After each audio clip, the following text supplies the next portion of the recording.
Tanong ni David Vispiras, sabi niya, pastor, ay kukorek na kagad natin dito ay hindi ako pastor, si Brother Gomer hindi din pastor. Kami po ay mga evangelist, no? So, sabi niya, good PM sa iyo. Ganito tanong ko, ano ang ibig sabihin ng Church of God? Ito ba isang matibay na dapat aniban? Ito ang sinulat ng Diyos? So una, ang tanong mo ay ano ang Church of God? So ilaliwanagin natin yan.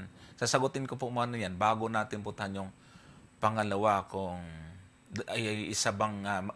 ito ay isang matibay na dapat aniban. So ganito po yun mga kapatid. Dahil karamihan po sa ating mga viewer, mga basher ay member ng Church of God or MCGI o anumang klaseng Church of God kasi marami po yan. Ay ganito po ang sagot na maibibigay namin sa inyo hango sa banal na kasulatan.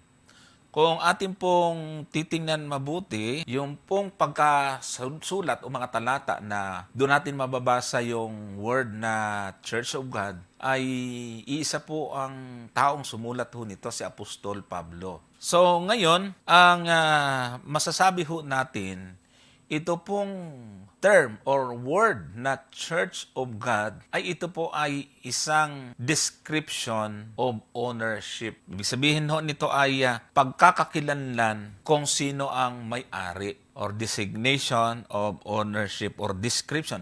Dinidescribe siya kung kanino ang iglesia, sino ang nagmamay-ari ng iglesia na iyan. Kaya nga, ibig sabihin, dahil sa sinulat ito ni Pablo at meron din namang sinulat si Apostol Pablo, Church of Christ naman or Iglesia ni Cristo. So, pariho lang po sila mga kapatid. Yung Church of God ay ginamit na salita para tukuyin yung iglesia na pag-aari ng Diyos. At the same time, yung iglesia din na yun na pag-aari ng ating Panginoong Yesus. So, ibig sabihin po, yung pong Church of God, yung Church of Christ, yung iglesia ng Diyos at iglesia ni Cristo, ay iisang iglesia lang po iyon. O, naging problema lang po kasi ngayon, ay magkalaban na ho yun. May iba-ibang gumamit po noon. Pero inarito po ang mga katotohanan na ating gagamitin para patunayan dito sa ating pong sinasabi.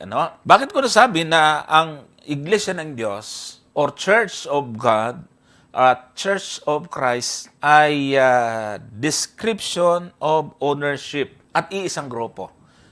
Ganito po kasi ang ating mababasa sa Aklat ng Juan, Kapitulo 17, at ang talata ay 7. Ganito po yung ating mababasa mga kapatid. Ngayon ay nangakikilala nila na ang lahat ng mga bagay na sa akin ay ibinigay mo ay mula sa talatang 10. Ganito naman po ang pagkakasabi. Verse 10, at ang lahat ng mga bagay ay iyo, at ang mga iyo ay akin, at ako'y lumuluwalhati sa kanila. Ayan. So, ang dalawang talatang ito mga kapatid ay nagpapatunay na yung Church of God, Church of Christ, iisa. Lahat po ng bagay na sa akin, sabi ng Panginoon, ay sa iyo. Lahat ng iyo ay akin. So, kaya ang ibig sabihin, yung iglesia ng Diyos, hindi yan iba doon sa iglesia ni Cristo. Yung pong tunay na iglesia ay ang nagmamay-ari nito, yung Ama at doon din ang ating Panginoong Jesucristo. At sabi pa po dito sa verse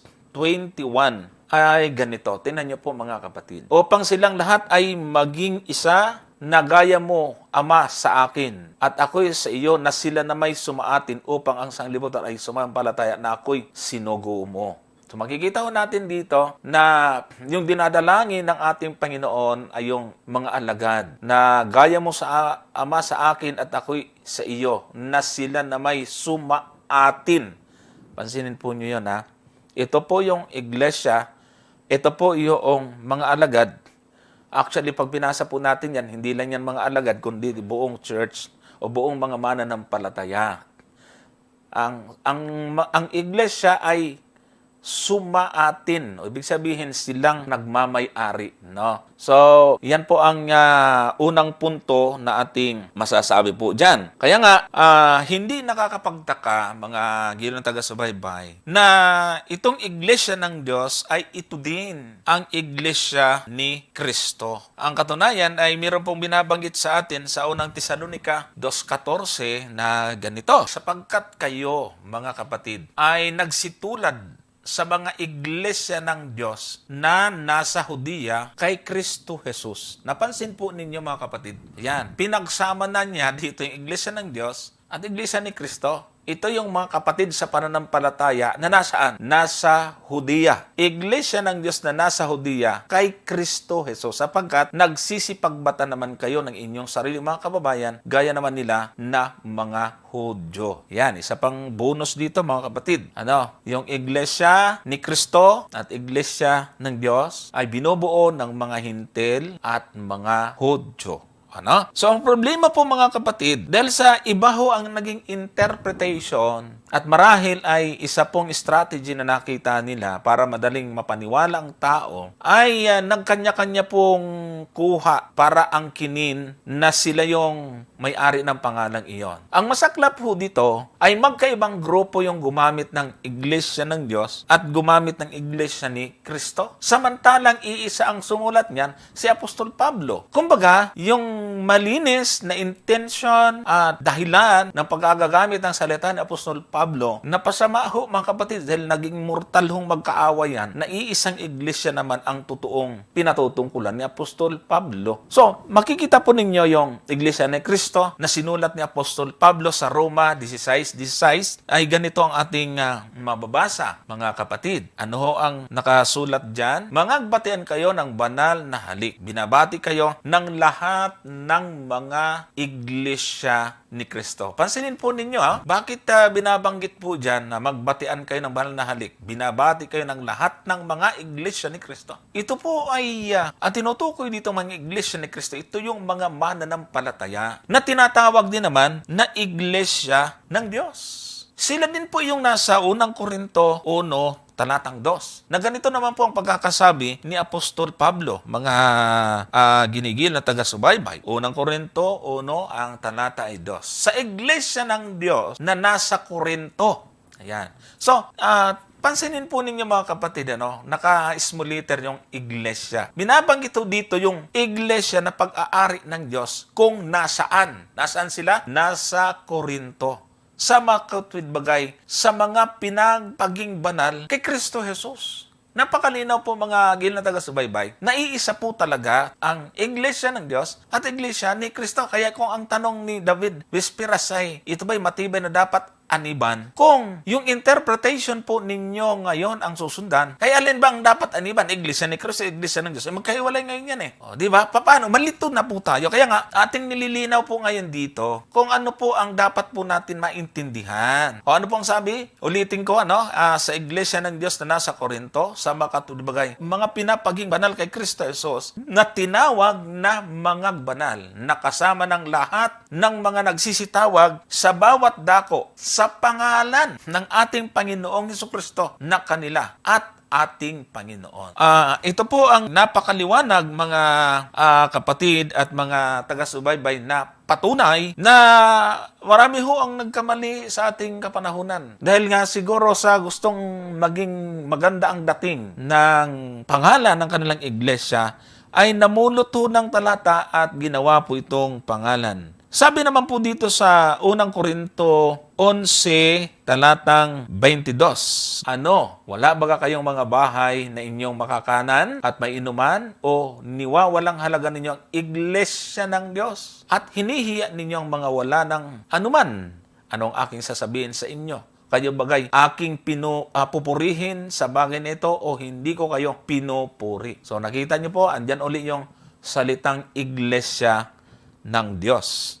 Sa chapter 15 verse 9, ganun din, mga kapatid. Ako nga ang pinakamaliit sa mga apostol at hindi ako karapat-dapat na tawaging apostol sapagkat pinag-uusig ko ang iglesia ng Diyos. Ayun. So, yung mga mananampalataya na inusig ni Apostol Pablo, gusto niyang sabihin na yung inusig niya, mga kapatid, yung pinersecute niya, ay ito yung bayan ng Diyos, ito yung pag-aaring tao na o grupo na pag-aari ng Diyos, mga kapatid.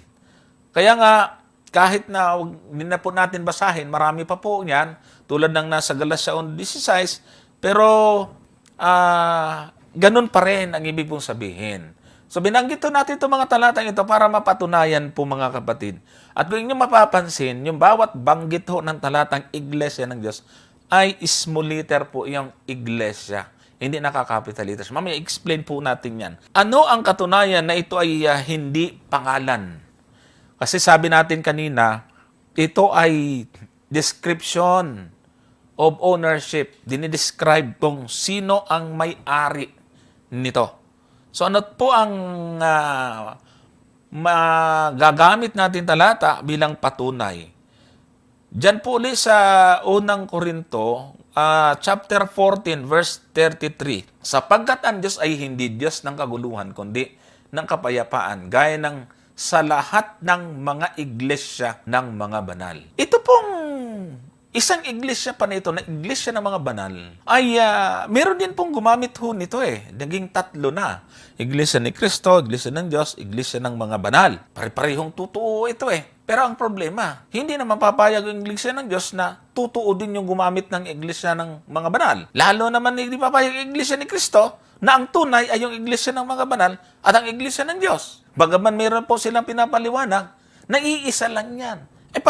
Hindi naman po pwede yun dahil hindi pareho na kayong totoo. Bakit hindi kayo isa? Kung iisa ang nasa Biblia at kayo ay hindi iisa, ay malaki nga ho ang problema. So, ibig sabihin, dahil si Pablo uli ang sumulat nito, mga kapatid, ay nagpapatunay nga na marami po ang nagkakamali na gumagamit nito sa ating kapanahunan. So, kung ito mga kapatid, kung ang iglesia ng Diyos, ang pangalan, katulad ng paniniwala ni David Vispera, sapagkat siya ika-anib ng Church of God International. Ang tanong, kung iyon ay pangalan, bakit itinatawag ng iba? Kung yan din yon, ay bakit hindi iginamit yung pangalan ng iglesia na yan, ng mga banal?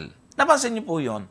Kung ang iglesia ng Diyos ay pangalan, dapat nilagyan yan Gaya ng iglesia ng mga banal na siyang iglesia ng Diyos. Sa paggamit ho ng iba-ibang pangalan, mga kapatid, ay nagpapatunay iba-ibang katawagan. Iglesia ng mga Hintil, iglesia sa Judea, iglesia sa Sincria, o kung ano-ano pa. Kung pangalan ng iglesia ng Diyos o pangalan ng iglesia ni Kristo, bakit tatawagin ng iba? Diba? Payag ka ba na may pangalan ka, ibang pangalan ang itatawag sa iyo? Kapag ka tinawag ka ng kung ano-anong tawag, ang ginamit na termino doon, hindi pangalan. Di ba? Kabayan. Hindi pangalan yon. Pero kung may pangalan ka talagang tatawagin, ay dapat ay personal or tinatawag na personal pronoun or na pangalan, mga giliw na taga-subaybay. Kaya yan po ang isang bagay na dapat po natin pansinin. So, ibig sabihin totoo nga na dinidescribe lamang kung sino ang nagmamay-ari. Kaya gaya din ho ng mababasa natin sa unang Tesalonica, Kapitulo 1 at ang talata ay 1. Si Pablo at si Silvano at si Timoteo sa iglesia ng mga taga-Tesalonica, sa Diyos Ama at sa Panginoong Hesukristo. Kita mo na. Paano natin sasabihin na pangalan ang Church of God, pangalan ang Church of Christ?